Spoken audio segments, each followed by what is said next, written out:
भक्ति में अनुरक्ति उनकी ज्यादा थी। बार बार किसी भी कार्य में भगवान का नाम लेते थे। भागवत कथा इत्यादि का श्रवण करना जो है राजनीति राक्षस नीति का परित्याग करके जो है भागवत नीति का अनुसरण करते थे। इस बात को जब उसने देखा तब जो है अपने पुत्र प्रहलाद को जो है गुरुकुल में जहां राक्षस गण के बच्चे पढ़ते थे, राक्षस नीति की शिक्षा दी जाती थी, वहां जो है उनको भिजवा दिया और गुरुओं को आदेशित किया कि आप इस बालक को जो है हमारे कुल के नीति के अनुसार जो शिक्षा है उसको आप लोग दीजिए। गुरुजन भी राजा के आदेश को पा करके ले जाकर के और उनको जो है शिक्षा दे रहे हैं, राक्षस नीति की शिक्षा दे रहे हैं। जब राक्षस नीति की शिक्षा दिए तब जो है दैत्य विद्या सिखाने के बाद एक बार की बात है कि गुरुजन जो है उनको लेकर के आए प्रहलाद जी को उनके पिताजी के पास ला करके कह रहे हैं कि हे महाराज, हम लोगों ने इनको वर्ष पर्यंत जो है राक्षस नीति की शिक्षा दिया है। नीति विषयक कुछ जानकारी आप चाहते हैं अपने पुत्र से कि इन्होंने क्या क्या सीखा है, उसको पूछ लीजिए। जब हिरण्यकशिपु ने पूछा तो प्रहलाद जी कह रहे हैं तत्साधु मन्ये सुरवर्य देहिनां सदा समोदग्निधिया सदग्रह हित्वाहमापं गृहमन्धकोपं वनं गतो तद्धरिमाश्रयेत। प्रहलाद जी कह रहे हैं कि हे पिताजी, संसार में जो प्राणी पड़ा हुआ है, मैं और मेरापन में पढ़ करके यह सदैव उद्विग्न रहता है, अनेक प्रकार के कष्टों को भोगते रहता है।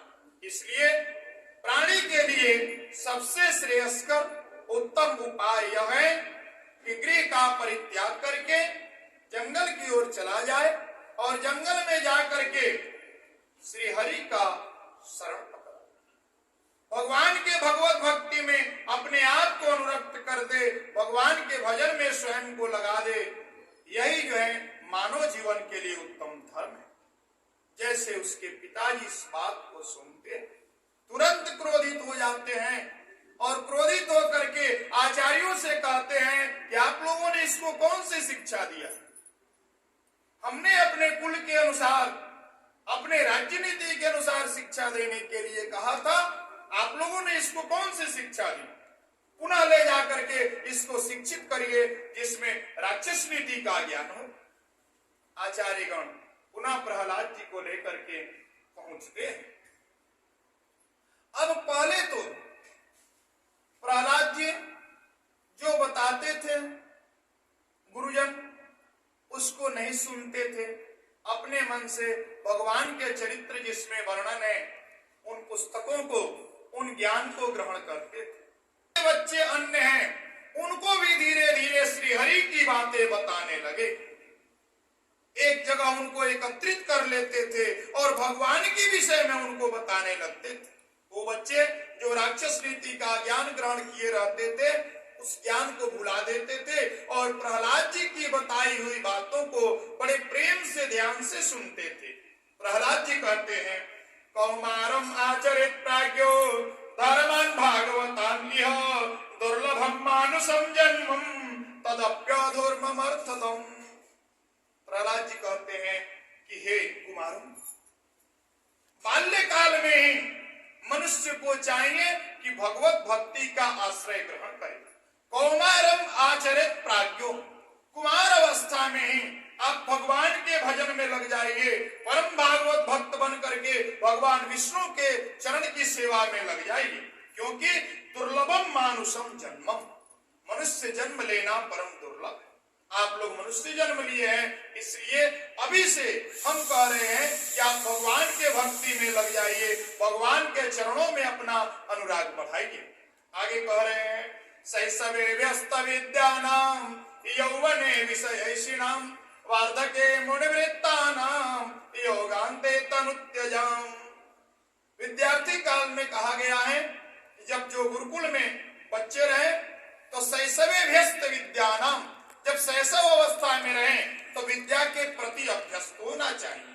वह विद्या या विद्या सा विमुक्त है, वह विद्या जो हमको मुक्ति प्रदान करे। आज की तो विद्या जो है रोजगार परक हो गई है। आज के समय में पुरुष जो है वही विद्या को ग्रहण करता है जिससे हम धन कमा सके। बता रहे हैं परम भागवत प्रहलाद जी। इसके बाद जो है कुछ समय बीतने के बाद जो है पुनः हिरण्यकशिपु जो है उनको बुलाता है।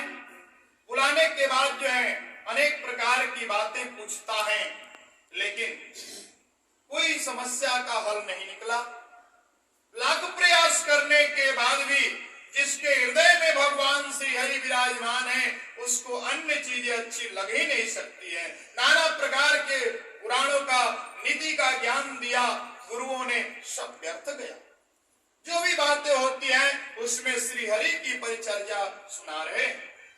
इसके बाद अतिशय दुखी हो गए हैं हिरण्यकशिपु जी, और जो अपने दूत हैं उन दूतों को आदेशित करते हैं अब इस बालक को मार डालो। प्रहलाद जी को ले जाकर के पर्वत की ऊंची चोटी से नीचे गिराया जाता, लेकिन सदैव भगवान के भजन को जो कर रहे हैं, भगवत गुणानुवाद जिनके मन में निरंतर चल रहा है, उनको सांसारिक भय से क्या मतलब। पर्वत चोटी से गिराया जाता है, फिर भी प्रहलाद जी नहीं मरते। ऐसा वर्णन आता है कि सांप से भरे हुए कुंड में विषधर नाग हैं और उनके बीच में जो है उनको छोड़ दिया जाता है। उन सांपों को भी प्रहलाद जी भगवान के चरित्र को सुना रहे हैं। वो फुफकारते हुए जो सर्प हैं प्रहलाद जी के चरणों में अपने सिर को रख करके नतमस्तक हो जाते हैं। व्याघ्र इत्यादि हिंसक जानवरों के बीच में डाला जाता है, हाथी से कुचलवाने का प्रयास किया जाता है, लेकिन समस्त प्रयास जो है विफल हो गए।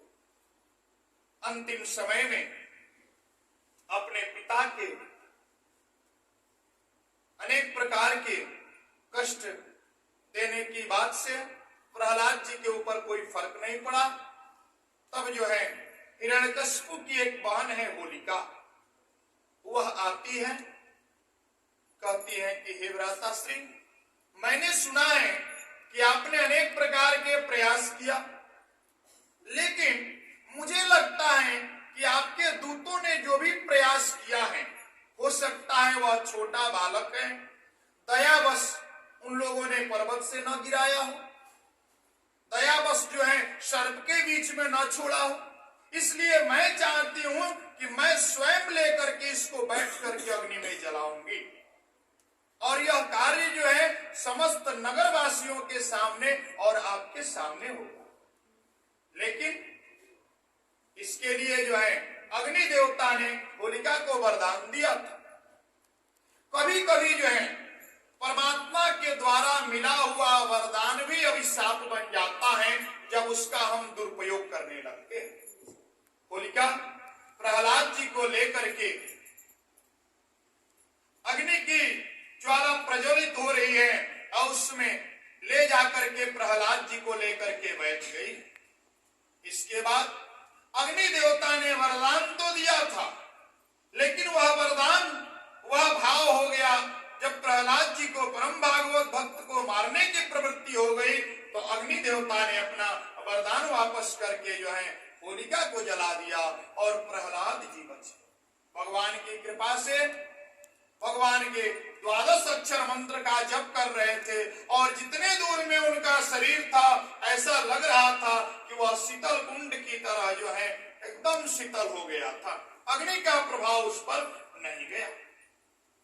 जब इस बात को समस्त नगरवासियों ने देखा और महाराज हिरण्यकशिपु ने भी देखा, अब जो है धीरे से अब हिरण्यकशिपु के मन में भय, पहले उसको उतना भय नहीं था, लेकिन जब उसने देखा कि वरदान प्राप्त हमारी बहन होलिका अग्नि में जल गई और प्रहलाद बच गया, तब उसके मन में जो है भय हो गया और भय होने के साथ ही अत्यंत क्रोध से भर गया। क्रोध से भर करके प्रहलाद जी को लेकर के आता है और जो है खंबे में उसको बांधने की तैयारी, दूतों को आदेश देता है कि इसको खंबे में बांध दो और इसका वध मैं अब अपने हाथ से करूंगा। अभी तक तो मैंने दूसरे लोगों के ऊपर भरोसा किया था, लेकिन सभी लोगों का जो है भरोसा छूट गया, कोई भी अपने भरोसे पर खरा नहीं उतरा, इसलिए जो है अब मैं अपने हाथ से इसका वध करूंगा।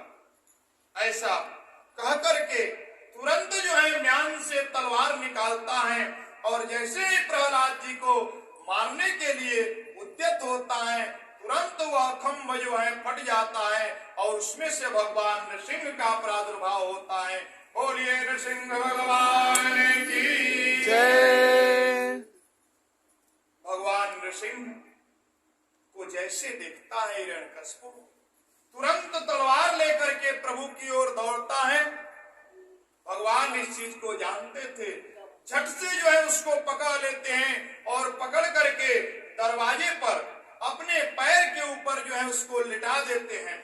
और जब पैर के ऊपर लिटा देते हैं, क्रोध से अत्यंत भरे हुए हैं और नाखून जो है जब उसके पेट में दबा देते हैं, उसके पेट फाड़ने के लिए जैसे उद्यत होते हैं, तब उसको अपने वर